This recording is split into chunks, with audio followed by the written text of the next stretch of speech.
Princess வாரியில் வந்து பார்த்திங்கன்னா night டின்னருக்கு தக்காளி சட்னியும் தோசைங்க. வாங்க எப்படி தக்காளி சட்னி செய்து பார்க்கலாம். இன்க்ரீடியன்ட்ஸ் பார்க்கலாங்களா?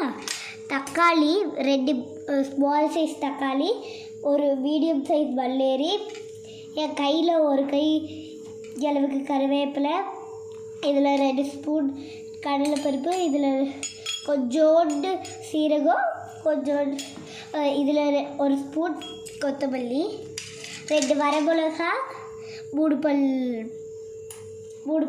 பூண்டு. எப்படி செய்யறதுன்னு பார்க்கலாங்களா? ஃபர்ஸ்ட்டு அடுப்பு பற்ற வச்சுக்கலாம்.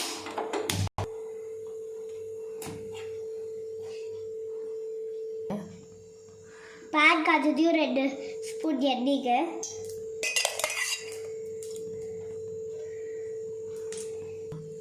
முதல்ல கடலை பருப்புங்க, அப்புறம் ஜீரகம், கொத்தமல்லி,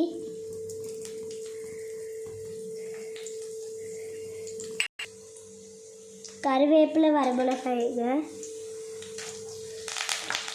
அப்படியே வெங்காயம் பூண்டு போட்டுக்கலாங்க.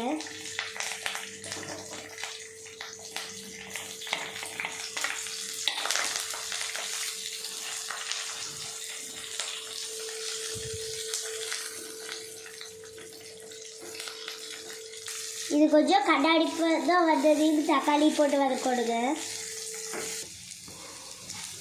வெங்காயம் நல்லா வதங்கிடுச்சுங்க. இப்போ தக்காளி போட்டுக்கலாம். வெங்காயம் நல்லா கண்ணாடிப்பு தான் வந்துடுச்சு. போட்டு ஒரு 2 நிமிஷம் கழித்து உப்பு போட்டுக்கலாங்க.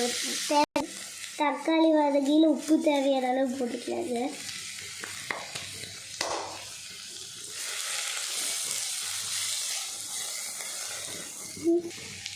அப்படியே மூடி போட்டுக்கலாங்க. மூடி போட்டு ஒரு 2 நிமிஷம் இருக்கும். தக்காளி எல்லாம் வதங்கிடுச்சுங்க. அடுப்பு ஆஃப் பண்ணிடலாங்க. எல்லாத்துக்கும் தெரிஞ்ச மாதிரி ஆற வச்சு மிக்ஸி ஜாரில் போட்டு அரைச்சிக்கலாங்க. ஃபைனலாக சட்னி அரைச்சாச்சுங்க. என் தங்கச்சிக்கிட்ட டேஸ்ட் பண்ண கொடுக்கலாம் எப்படி இருக்குங்கிறான்னு. கவி சூப்பராக இருக்குது. சரி, அவ சாப்பிட்டா நம்ம சாப்பிட்டு பார்க்கலாமா? சூப்பராக இருக்குங்க. நீங்களும் சட்னி சூப்பராக இருக்குங்க. நீங்களும் ட்ரை பண்ணி பார்த்து கமெண்ட்டில் எப்படி இருக்குன்னு சொல்லுங்கள். நெக்ஸ்ட் வீடியோவில் பார்க்கலாம். தேங்க்யூ.